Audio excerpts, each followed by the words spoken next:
बिस्मिल्लाहिर्रहमानिर्रहीम। अस्सलामुअलैकुम। उम्मीद है आप सब लोग ठीक होंगे। अल्हम्दुलिल्लाह मैं भी ठीक। तो मैंने कल वीडियो अपलोड की थी KYC पर पार्ट 1, तो आज मैं पार्ट 2 अपलोड करने वाला हूँ।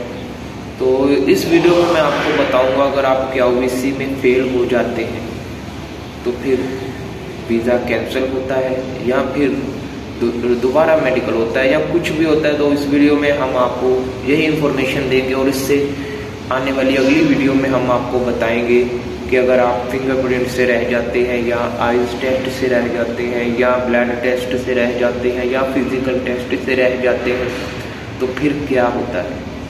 तो सबसे पहले तो अगर आपने मेरा चैनल सब्सक्राइब नहीं किया तो पहले मेरा चैनल सब्सक्राइब करें, वीडियो लाइक करें। अगर फेसबुक पेज पर देख रहे हैं तो फेसबुक पेज को फॉलो कीजिएगा। और आपके जहन में कोई भी सवाल है किसी भी चीज़ के मुतालिक तो आप मुझे इंस्टाग्राम पर मैसेज कर सकते हैं। इंस्टाग्राम का नेम आपको यहाँ स्क्रीन पर नज़र आ रहा होगा। तो इंस्टाग्राम पर मैं सबके मैसेज का जवाब देता हूँ, ठीक है। अगर किसी का मैसेज का जवाब नहीं मिलता किसी को तो वो इंस्टाग्राम पर भी मैसेज कर दे और वीडियो के नीचे भी मैसेज कर दे, ताकि दोनों तरफ कहीं तो नज़र पड़ेगी आपके सवाल पर। क्योंकि बहुत ज़्यादा लोग मैसेज करते हैं, सवाल पूछते हैं किसी चीज़ के मुतालिक, कभी किसी चीज़ के मुतालिक, तो इस तरह जवाब देने में ज़रा थोड़ी मुश्किल होती है।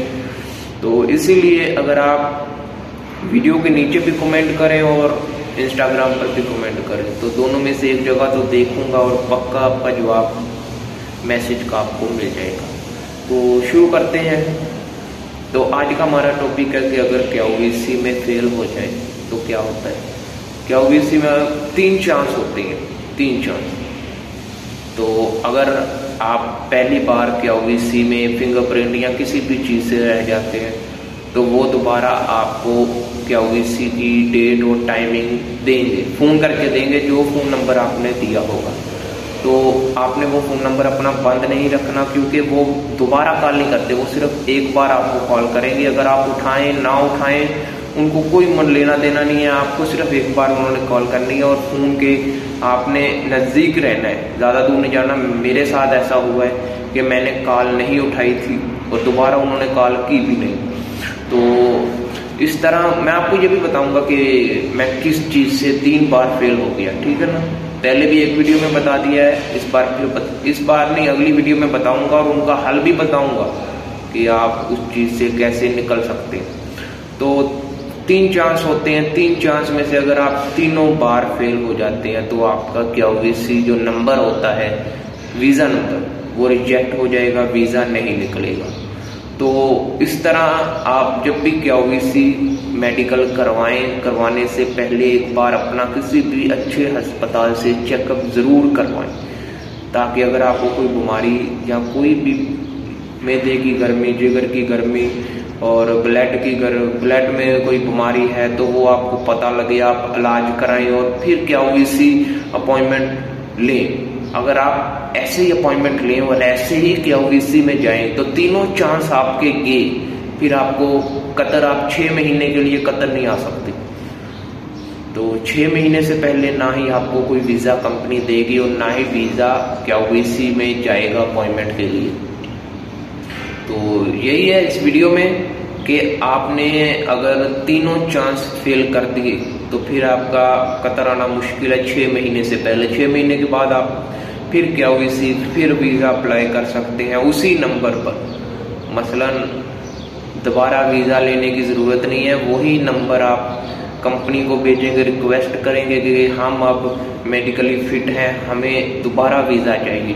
तो कंपनी आपका वही नंबर जो आपको पहले रिजेक्ट हो गया था, वही नंबर आपका KYC भेजेंगे, अपॉइंटमेंट लेंगे। अपॉइंटमेंट लेने के बाद आपको दोबारा न्यू अपॉइंटमेंट 6 महीने के बाद दोबारा मिल जाएगी। लेकिन अगर आपको 6 महीने का टाइम मिल रहा है तो 6 महीने का टाइम, इसका मतलब है कि आप अपना इलाज करवाएं, वही सूरत हाल फिर दोबारा आएगी, फिर कंपनी शायद आपको परमानेंट रिजेक्ट कर दे और कतर परमानेंट आप नहीं आ सकते। तो इसलिए 3 चांस होते हैं, तीनों चांस अगर फेल करोगे तो फिर दोबारा कतर आने का कोई चांस नहीं है। तो अगली वीडियो में उम्मीद है आपको ये वीडियो पसंद आ रही होगी और समझ भी आ रही होगी। अगर नहीं समझ आ रही तो मुझे कमेंट कीजिएगा, बताइएगा कि कहाँ से समझ नहीं आई, तो मैं ज़रूर कोशिश करूँगा वीडियो दोबारा बनाने की या वो पार्ट आपको दोबारा समझाने की। तो मैं कतर में होता हूँ, कतर के बारे में मालूमात रखता हूँ और मालूमात आपको देता हूँ ताकि आपको कोई भी मुश्किल परेशानी मेरी तरह ना आए।